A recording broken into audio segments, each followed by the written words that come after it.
Back here on Inside the Vipers Nest, Alex Del Barrio back here with you as we take a look inside the Rio Grande Valley Vipers, the Valley's own NBA Development League team. We continue on, so we bring in a player for this next segment, and he's been one of the top players in the NBA Development League all 2009-2010. In fact, he's actually spent some time up with a big club in Houston and with the Washington Wizards. We welcome in Vipers forward Mike Harris. Mike, thanks for coming on and joining us here in the program. Before we talk about your experience this year with the Vipers, you're a Texas boy and you've got to play your college career at Rice. Tell us a little bit about your experience, being from Texas and getting to continue your career both at Rice and now here in the Valley with the Vipers with your pro career.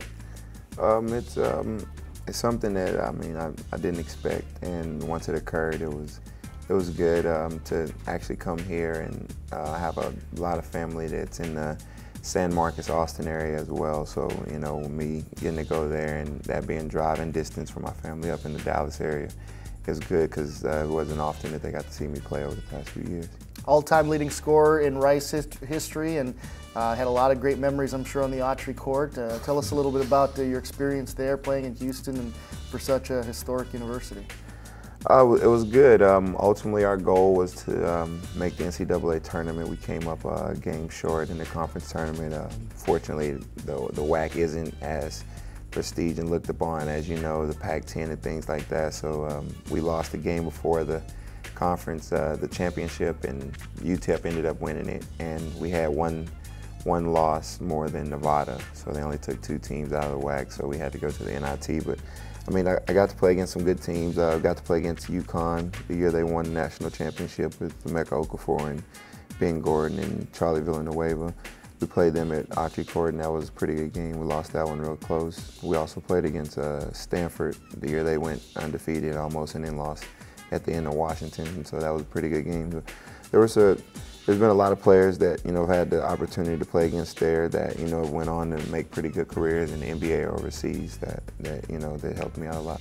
Vipers leading scorer Mike Harris joining us here on Inside the Vipers Nest, and your pro career continued, had some opportunities to play overseas, and eventually you got your NBA opportunity with the Rockets, with them a couple of years ago when they were on that 22-game win streak. You were part of that.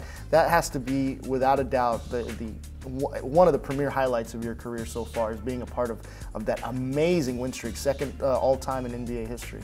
Yes, it was.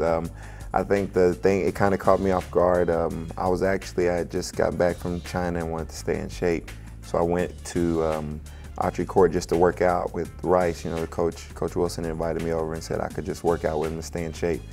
And immediately we got through with practice, and I was talking to a couple of the guys. We're going to go get something to eat. And then all of a sudden I get a call from Daryl Morey and telling me they're calling me up for the game. And immediately the next morning, I'm in a shoot-around early learning plays, and then all of a sudden I'm at the end of the bench and cheering everybody on, and all of a sudden Coach Adelman looks in early into the game and calls me to check in, and first NBA game at that point in time, in the middle of the win streak, it kind of, sweaty palms, a little nervous. I remember I came out, and the first time I got the ball was open and kind of just moved the ball around, and Tracy McGrady told me, he was like, loosen up, just play how you know how to play, and then I ended up making a shot, and things after that to start feeling a lot more comfortable. I actually ended up getting MVP of that game, so it was very good. I was actually we got a huge frame with like each game, and it had a individual clip from someone who got MVP of each game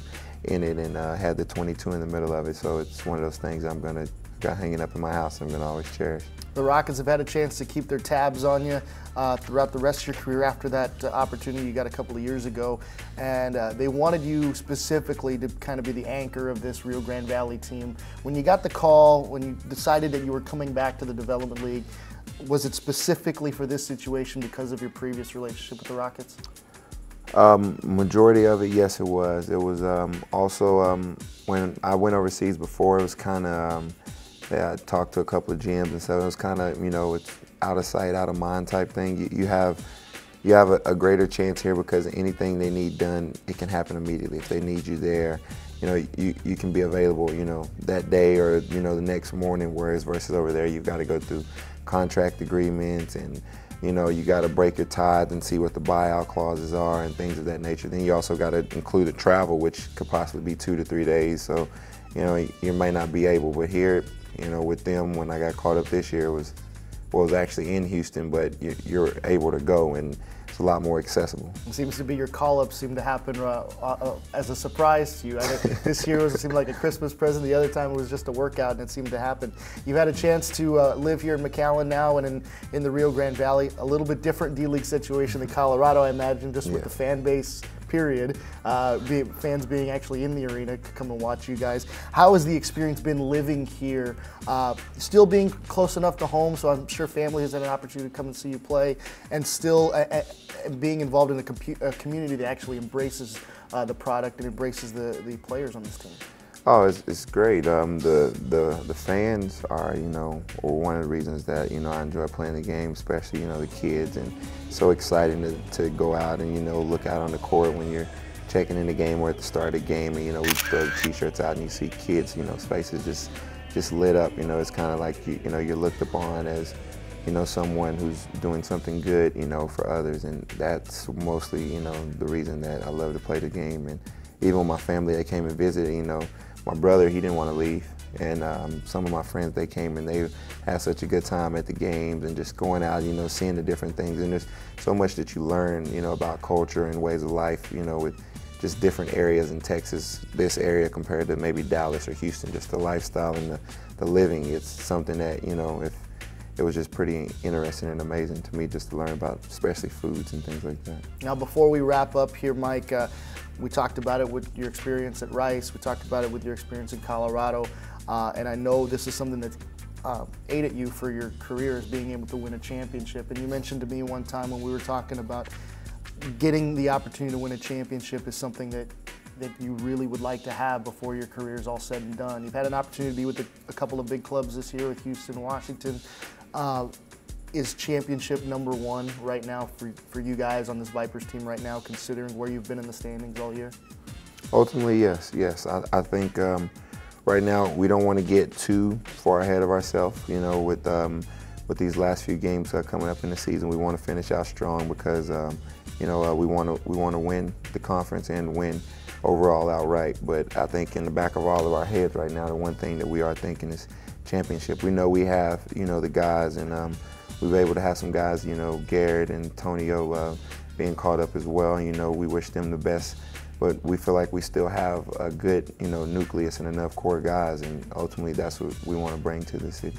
Mike, we appreciate the time. Thanks for coming in here on Inside the Vipers Nest. Thanks for having me. Mike Harris, Rio Grande Valley Vipers forward, joining us here on Inside the Vipers Nest, one of the Rio Grande Valley Vipers' record 9 call-ups this year to the NBA. When we come back, we're going to be joined by Vipers point guard Will Conroy as we continue on Inside the Vipers Nest here on McAllen Cable Network.